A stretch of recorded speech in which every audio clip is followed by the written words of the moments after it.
إن الحمد لله نحمده ونستعينه ونستغفره ونعوذ بالله من شرور أنفسنا ومن سيئات أعمالنا من يهده الله فلا مضل له ومن يضلل فلا هادي له وأشهد أن لا إله إلا الله وحده لا شريك له وأشهد أن محمدا عبده ورسوله صلى الله عليه وعلى آله وصحبه وبارك وسلم.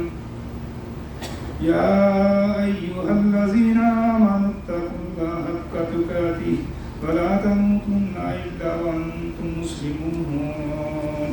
يا أيها الناس اتقوا ربكم الذي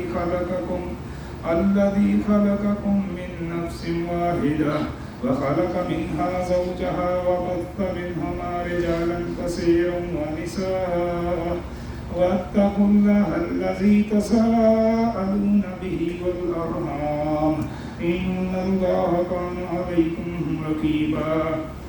يا أيها الذين آمنوا اتقوا الله حق تقاته ولا تموتن إلا وأنتم مسلمون. يا أيها الذين آمنوا اتقوا الله وقولوا قولا سديدا يصلح لكم أعمالكم ويغفر لكم ذنوبكم ومن يطع الله ورسوله فقد فاز فوزا عظيما.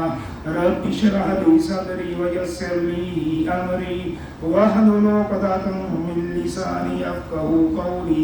رب أعوذ بك من همزات الشياطين وأعوذ بك ربي أن يحضرون. أما بعد فإن خير الحديث كتاب الله وخير الهدي هدي محمد صلى الله عليه وسلم وشر الأمور محدثاتها وكل محدثة بدعة وكل بدعة ضلالة وكل ضلالة في النار. قال الله تعالى في القرآن الكريم والفرقان الحكيم: أعوذ بالله السميع العليم من الشيطان الرجيم. بسم الله الرحمن الرحيم. والفجر وليال عشر. قسم ہے فجر کی اور 10 راتوں کی. سورۃ فجر کی پہلی 2 آیات ہر قسم کی بڑائی کبریائی بزرگی رب تعالیٰ کے لیے جو اپنے بندوں کو بار بار معافی کے اجر و ثواب کو جمع کرنے کے مواقع فراہم کرتا ہے. ان مواقعوں میں سے ایک موقع عشرہ ذی الحجہ کا بھی ہے جو ان قریب اللہ کے فضل سے آنے والا ہے. اس عشرے کو کیا مقام و مرتبہ اللہ تعالیٰ نے عطا کیا ہے، اس نقطے کو آج انشاءاللہ ہم نے سمجھنا ہے. پہلا نقطہ یہ ہے میرے بھائیوں، رب تعالیٰ نے ہر مسئلے کو وضاحت کے ساتھ بیان کیا ہے، کھول کر بیان کیا ہے، لیکن انداز کیا اپنایا؟ رب تعالیٰ نے ایک حصہ اس کو اپنی کلام کے اندر بیان کیا، دوسرا حصہ نبی کے فرمان میں بیان کیا. میرے بھائیوں، رب تعالیٰ نے عشرہ ذی الحجہ اس کی راتوں کو کیا مقام عطا کیا، اللہ نے اپنی کلام کے اندر بیان کیا. والفجر ولیال عشر. اور اس کے بعد کیا فرمایا؟ ان 10 راتوں کی اللہ تعالیٰ نے قسم کھا کر کچھ لوگوں کا ذکر کیا. وہ کون لوگ ہیں؟ قوم عاد ہے، قوم ثمود ہے، فرعون کی سرکشی ہے، اس کی تباہی، اور سابقہ قوموں کی جتنی بھی جو سرکش تھے، نافرمان تھے، ان کا تذکرہ کیا.